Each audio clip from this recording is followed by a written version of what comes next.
نن ورځ په افغانستان کې د شوروي د ماتې ورځ ده، خو موږ ولې د شوروي د ماتې ورځ لمانځو؟ له نن نه پوره 40 کاله مخکې په همدې ورځ یعنې د 1914 کال د سلوې په 26مه نېټه د شوروي اشغالګر وروستی عسکر له ګران هېواد افغانستانه ووت او ورپسې د ډاکټر نجیب الله د رژیم په سقوط سره افغانستان کاملا د کمونیزم د ناولې مفکورې له لارویانو پاک شو. دا چې وروسته د مجاهدینو د خودخواهۍ او غلطیو له امله یو بل بحران رامنځته شو او جهادي ګوندونو د وطن له ازادۍ وروسته د شهیدانو د هم ارمان د اسلامي نظام قایمولو په پوره کولو کې پاتې راغلل. دا یو جلا اوږد بحث دی چې هر ګوند ته یې خپله اندازه پړه راجع کېږي. البته په مجموع کې له دې ټولو مشکلاتو نیمګړتیاو سره سره شوروي اتحاد ذلیله ناکامۍ او د وطن د ازادۍ او کمونیزم ماتې تر ابده د افغان ولس لپاره د ویاړ او افتخار ځای ده. د جهادي ګوندونو له ګډوډۍ او بېلارتوب وروسته الله تعالی طالبانو سپېڅلی حرکت راپورته کړ.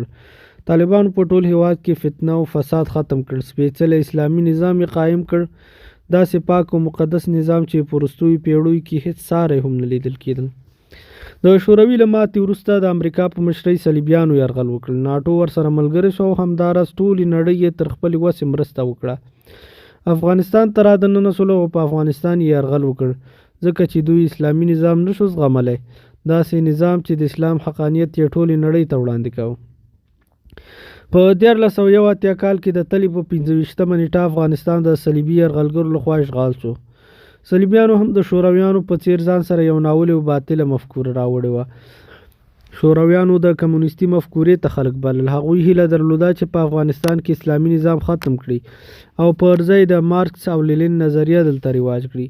ټول دینداره خلک یې د اشرارو په نوم ختم کړل. خپل ایجنټان یې د همدې موخې لپاره پر افغان مسلمان ولس مسلط کړل. غلامانو یې هم ځانونه مسلمان او هم کمونیستان بلل چې افغان ولس پرې دوکه او بېلارې کړي، مګر دغه مفکوره یې ګور ته یوړه. ټولې هیلې یې له خاورو سره خاورې شوې. همدغه شان د امریکا په مشرۍ صلیبیانو هم غوښتل د دیموکراسۍ ناولې او کاذبه مفکوره پر افغان ولس ومني. د همدې موخې لپاره یې ډېرې زیاتې خوارۍ وکړې، بې حسابه ډالر یې مصرف کړل. په مختلفو نومونو یې دلته ټولنې رامنځته کړې. دلته یې یو اداره جوړه کړه او بیا یې څو بېدون افغانان د مشرانو حاکمانو په توګه ور وټاکل. دوی هم د شورویانو په څیر هیله درلودله چې اسلام ختم کړي او ځای دیموکراسۍ او سیکولریستي ونیسي. دوی هم مسلمانان ترهګر، وطن ورانوونکي او په نورو کاذبو مصنوعي نومونو ونومول. هر ډول وسلې یې استعمال کړې. په سلګونو زره خلک یې شهیدان کړل، بندیان او تری تم یې کړل. دوی ارمان درلود چې افغانستان نوی نسل په خپله نظریه وروزي او په دې توګه افغانستان د دوی یو تلپاتې مستعمره شي. ښکاره یې نارې وهلې، د ښځو چادري به ختمو، افراطیت به له منځه وړو. هر یرغلګر چې یو خاوره لاندې کوي هغه هیڅکله د وتلو اراده نه لري. هغوی غواړو چې مستعمره ولسونو اخلاق، کلتور او ارزښتونه بدل کړي، مالی او معنوي شتمنۍ یې وتروړي او نوی نسل په خپله نظریه وروزي چې د تل لپاره د هغوی په نظریه واوسي. خو آزاد او خپلواک ملتونه هیڅکله غلامي نشي منلی. د خپلو وینو په بدل کې استقلالیت ترلاسه کوي او د خپلو معنوي ارزښتونو ملي هویت ساتلو لپاره هر ډول سرښندنې ته چمتو وي.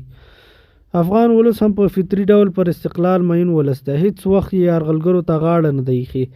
همیشه یې استقلال د خپلو وینو په ډیوه باندې روښانه ساتلی ده. نو څرنګه چې سپین سهار پر تورې شپې برتری لري، هیڅکله به سهار خپل مقام له لاسه ورنه کړي، همدغه شان آزاد ملتونه پرې پوهیږي چې د استقلال ګټل همیشنی ویاړ او عزت دی او له خپلواکۍ پرته ژوند د ذلت، شرم، ناکامۍ او بدمرغۍ ژوند ده او له داسې ژوند د عزت مرګ 100 زره بهتره ده.